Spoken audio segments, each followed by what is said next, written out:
All right, guys. The attendance tonight was 16,234. 34. The gate was 2.18 million.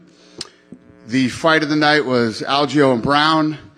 Performance of the night goes to Jillian, Royval, and Barboza. They all won $50,000. Congratulations.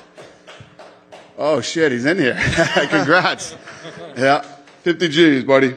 It's lucky you gave him the bonus, otherwise he'd have been really bummed. What's that? It's lucky you gave him the bonus, otherwise... Yeah, he was here, right. Exactly.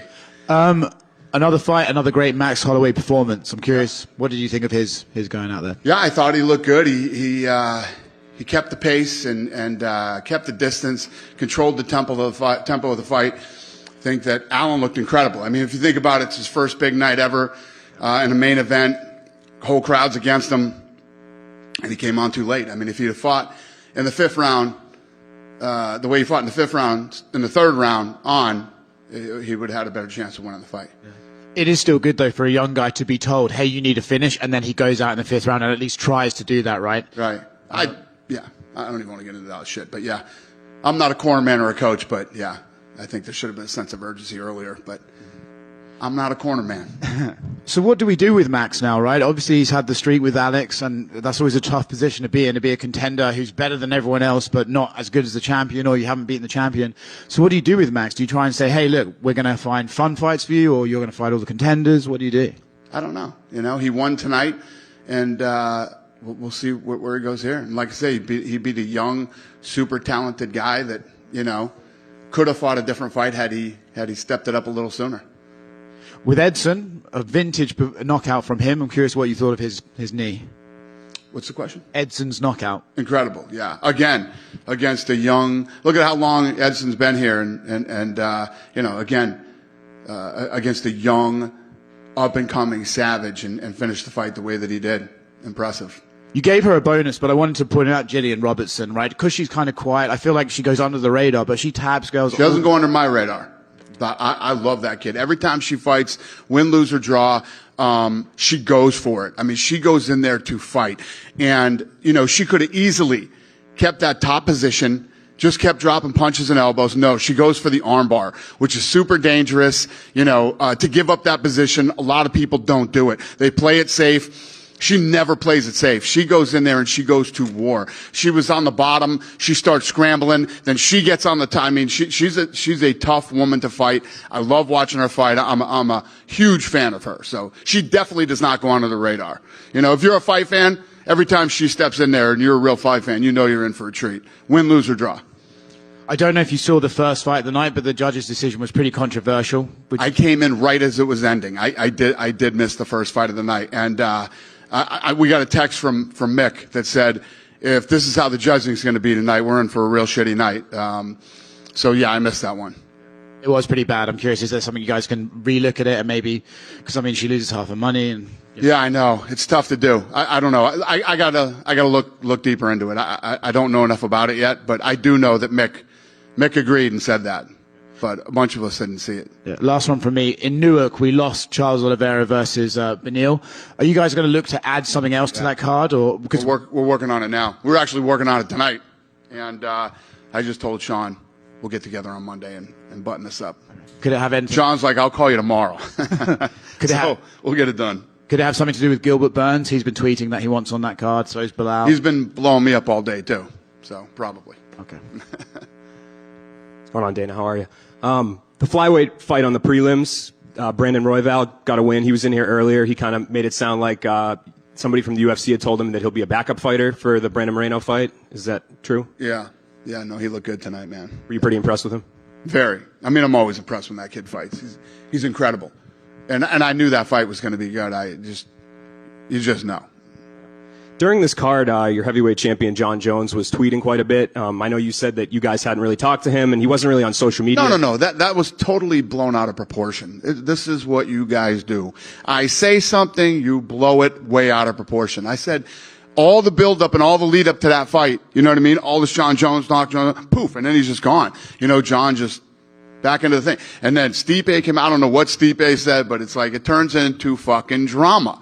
there's no drama here. I was just saying the buildup was huge, everything else, and then poof, John was gone. You know what I mean? Back home and everything else. But yeah, as far as I know, everything's good, and hopefully we have a fight and with him and Stipe very soon.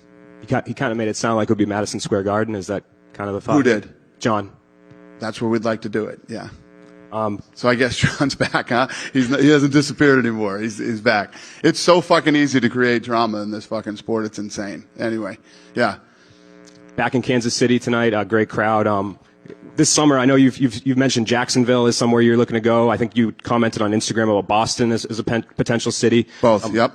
I guess, are there any other cities you guys are looking to hit this summer? Yeah. I mean, you know, we're going back to Canada. We're going to hit Boston again. This last fight in Jacksonville is a thank you to the mayor down there who did a lot of good things for us during COVID. What else are we doing? What else, Lene? That's it. Oh, Lene doesn't want to tell you guys shit. I love it. Yeah, that's it, apparently. That's what the boss says.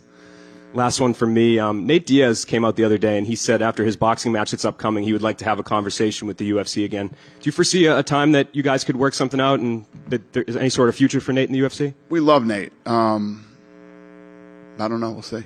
Yeah. Thanks, Dana. All right. Dana, Yep. just behind Oscar there. Going back to the topic of Arnold, and I know you were talking about the urgency maybe needed to come a little bit earlier in that fight. That aspect of the fight aside, how did you rate his performance and he looked how he awesome. coped with being on the big stage? Yeah, listen, young guy, up and coming, gets ranked in the top 5, and then has he's the main event in a place where the entire crowd is cheering against him. You know, it's a lot of pressure for a guy. I thought he handled it well. You know, he's obviously talented enough. He went 5 rounds with Max Holloway, one of the best ever. I just think he poured it on a little too late. Yeah, I'm not his corner man. There are some parallels with him and Leon Edwards in that neither of them are big outgoing personalities who really push themselves on social media, but they're very dedicated and they've built these long win streaks in the UFC. Where do you think Arnold's direction should be from now? Obviously, he's hit that ceiling with Max right now. Where do you sort of see him in the featherweight landscape right now? Yeah, I don't care about the guys who necessarily get out there on social media or talk or do anything else. It's all about, in this business, it's all about how you fight. Are you good enough? And let me tell you how hard it is to break into the top 5, especially in that weight class. And he has, and he's a talented guy. And I think that, there are a lot of mistakes made tonight in the corner, and obviously he's got that experience under his belt now, and they got to go back and figure out what went wrong and what was broken and fix it and come back. He's a talented kid. And just to quickly touch on the topic of Leon, I believe he said that he's not going to be fighting in July in London, and he's possibly looking at Abu Dhabi. Is that still Colby, or is there other potential options on the table? Yeah, I don't know about Abu Dhabi, but we'll see. We don't know what's going to happen with that. That's all. We're working on all that shit right now. Cool. Cheers. Yep. Thank you. Go ahead, sir. I know you're going to. Yeah. I wanted to go back to Brandon Royval. He was kind of disappointed he was on the prelims, and I know that you had spotlighted him on your if you know you don't know. He's not wrong. He's not. Listen, we're really good at what we do, but we fuck up sometimes. We do. I literally said, did I not say this in my green room? I said, we fucked this up. This kid should open the show tonight. He's right. Gotcha. So it wasn't kind of like put an exciting guy in the prelims to keep people watching the prelims. He should open the show tonight. He's not wrong. And, we got a lot of moving parts, and, unfortunately sometimes it's like when I get in here and I start looking around and looking at it, I would literally said, yeah, we fucked this up. He's right. Sorry. Zach Cummings and Ed Herman retired tonight. I just want Ed Herman's the longest tenured guy on the roster. I just want to know what he meant to the company. Yeah, I mean the kid is so tough and has so much heart, and I like him a lot. Both guys, you know what I mean. And for Cummings to come in here tonight in front of his hometown and do it the way he did it, and it's hard. It's so hard for these guys for many reasons, but most importantly, the money, to just say, especially after a win, say, you know what, tonight's the perfect ending to a great career, and it's hard to do. And I got a lot of respect that that's the way he did it tonight. He made the right choice. I agree with what he did. And for a guy like Ed Herman, not only to get in the UFC, but to stay here for as long as he did, he's one of the toughest guys I've ever known. He's a tough, durable, face anybody, gritted out dog, So I respect them a lot, both of them, and I wish them both luck. I gave them both $50,000 tonight, too. I'm getting old and soft, boys. Old and soft. Just a few questions about feature cards. You announced the main event for Canada. What was the thinking about doing the trilogy with like Irene Aldana up there kind of chirping for a title shot? Did it just make sense to you about the trilogy between Amanda and Juliana? Well, all this stuff, there's a lot of things that go into the matchmaking. Timing, injuries, and I mean, seriously, if you guys knew half the bullshit that we go through in making these fights and keeping fights together, there's a lot of things that factor into making main events, co-main events, and who's fighting where and why and all that shit. Was Irene Aldana in the conversation? Absolutely. And then finally, there's no main event for April 29th. Is there anything that you can announce for that? We will when we're ready, yes. Thank you. Thank you. Dana, to your right. Yeah. What did you make of the fake retirements tonight? It seemed like there was a couple fighters that just took their gloves That off. pissed me off, actually, to be honest with you. Yeah, no, that pissed me off. I like him. He's a nice guy. But you're faking your retirement so you can say fucking happy birthday to somebody? Yeah, we're running a live event here. You know what I mean? It's just, I was not happy about that. Yeah. Do you think they just kind of did it just to get interview time? Do I think he did it to what? Get airtime? Yeah, he did it to, I don't know what he was saying, happy birthday to somebody or something, Yeah, no, that was not good. Mm-hmm. And finally, it's been a week since Pereira fought, and like you said, Alex is now confirmed that he's going to go up to 205. But what do you sort of do with him? Do you just put him straight into title contention? Do you let him work his way up the ranks? What's your plans with Alex at 205? Yeah, I mean, you put him in title contention in that he has to beat somebody to even be considered in title contention. He's got to move to 205 and beat a real guy. So that's what we're looking at right now, getting him a real guy. Mm. And I know you don't care about any of Jake Paul fights, but I'm sure you care about Nate Diaz fighting. And, he's making his professional boxing debut against Jake Paul. Do you think Jake's bitten off a bit more than he can chew with Nate? I don't want to shit on other people's fights, like Oscar De La Huerta. But no, I don't want to talk about the fight. It's just, there's no, first of all, neither guy is my guy. There's just no need for me to comment on it or whatever. I wish them the best. I hope they make $1 zillion. And I know I spoke to you about this last week, about the London card, you guys trying to make it a pay-per-view. But with Leon saying he's not fighting in July, is that now looking at being a fight night for Yes. London? Got it. Thank you. Yep. Yes, sir. Just go for it, Data. I want to go back to the light heavyweight division. Alzamat and Dustin Jacoby, two strikers. What did you think of Alzamat's performance tonight? I'm sorry. Ask me that question again. Oh, his just Alzamat's performance, his striking ability. He landed a lot of strong punches and kind of touched up on damaged Dustin a ton. What did you think of his performance? Alzamat and Dustin Jacoby. Oh yeah. I'm sorry. Yeah. That was a tough fight. That's another, again, I hate when I get put in this position, but I think that he's going to rewatch that fight and realize how tired he was and that he should have pushed the pace more instead of trying to take him down. He got the takedown, he roughed him up a little bit. Then when he got back up, he should have went for broke. He should have threw the fucking kitchen sink at him the last, however it was, a minute and a half, 45 seconds, I don't know what it was.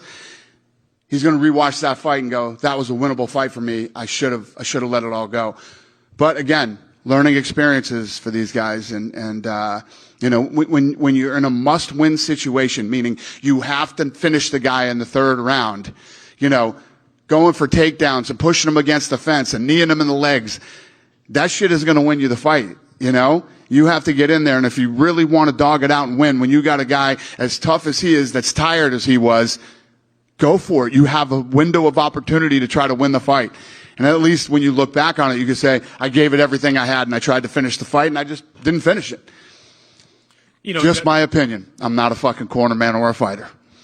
And obviously Dustin didn't finish the fight in the third round, but you've seen just his kind of mentality. I'm from around his hometown back in small town Illinois, and just the adversity he's been through. And he's been cut from the UFC, got on the Dana White Contender Series, and comes back and fight. Just the kid's attitude in the third round didn't surprise you, really, did it? No, there's no doubt that the guy is a tough, durable, talented kid.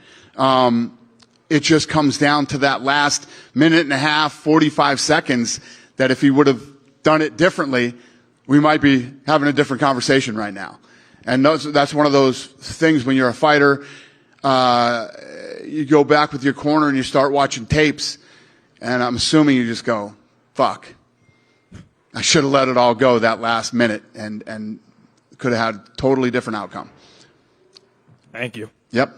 Hi, Dana. Tyler Fry, 95.7 The Vibe here in Kansas City. From a lifestyle event, Kansas City has been booming. We had a parade earlier this year for a football team. Yep. New airport, which is phenomenal. Didn't know that. Okay. Yeah, brand new KCI. Brand new. Awesome. Yeah, just opened up. Yeah. And then we have a draft in a couple weeks. Can you talk about Kansas City as a city, and will you be back? Yeah, you guys are rocking, man. Congratulations on all your success. This is a fun place to come to. Had some great barbecue today. Went to a great steakhouse last night. What's the name of the steakhouse? Stillhouse? Huh? Stock Hill. Can I ask what barbecue you got? Loved it. What was the barbecue place? Arthur Bryant's. Yeah. Big in Ted Lasso. A line down the street. Crazy. It's a cool city. Fun place. You guys are kicking ass over here. And, I love it. Love my hotel list. I loved everything about the city. So you guys will be back? Oh, yeah. Well, I imagine if we do another fight night, we'll probably do St. Louis. You know what I mean? And then, but we'll definitely be back here. I mean, if you look at right now, after COVID and all the places that we have to hit over the next couple of years, you know, one of our first choices was here. So, yeah. Thank you. Thank you. Great city. Dana, right down the middle. Hey, buddy. So UFC 288 obviously lost Oliveira Dariush. Found that out today. Is that a fight you're looking to rebook, or does maybe Dariush just get to slide into a lightweight title shot now? If it wasn't for bad luck, Dariush would have no luck at all. But yes, we would love to do that fight again. And the other one, just for me, we talked about Pereira. He's obviously moving up to 205 now. What are your plans for Izzy? Have you thought that through, since that's the Let me tell you, I said this before, and I'll say it again. At the last press conference in Miami, this guy was already blowing Hunter and the boys up. When's my next fight? I want to fight again. I love that about Israel Adesanya. Israel Adesanya wants to fight nonstop, constantly, and he wants to fight everybody. So, yeah, we're working on that, and he'll fight again soon, maybe before the end of the summer. Do we know who that's going to be against? Not yet. No, sir. Or I would have announced it. You guys done with me? Yes, sir. 2 Mexican victories today. Is there any chance or any idea to take the UFC back to Mexico or any part of Latin America? Yes. I made it very clear that not only did we fuck up not putting Royval on the opening of the show, we fucked this whole Mexico thing up too. So we're trying to figure that out. Maybe Independence Day. I don't know. We were just, you know what I mean? This machine is a fucking beast that just keeps rolling, and we're trying to, you know, I don't know. You just wanted to hear me say I fucked up again, right? Is that what you wanted from me? And yeah, we're working on it. Dana, we really did drop the ball on that, though, and we're trying to fix it. Sorry, Dana. One last quick one. Obviously, Max has done so much for the sport. He's done so much in the UFC. Even if he isn't to get another title shot at some point in the future, before he hangs his gloves up here in the UFC, do you want to be able to give him the thing that he hasn't had yet, which is a fight back in Hawaii? Yeah, I mean, if you think back to the days with me and the Fertitta brothers, we always wanted to do an event in Hawaii. And are you kidding me? Our staff, everybody that works for the fucking janitors will be going to that event, okay? Everybody wants to do the fight in Hawaii. We just could never get a deal done in Hawaii. I don't see it happening.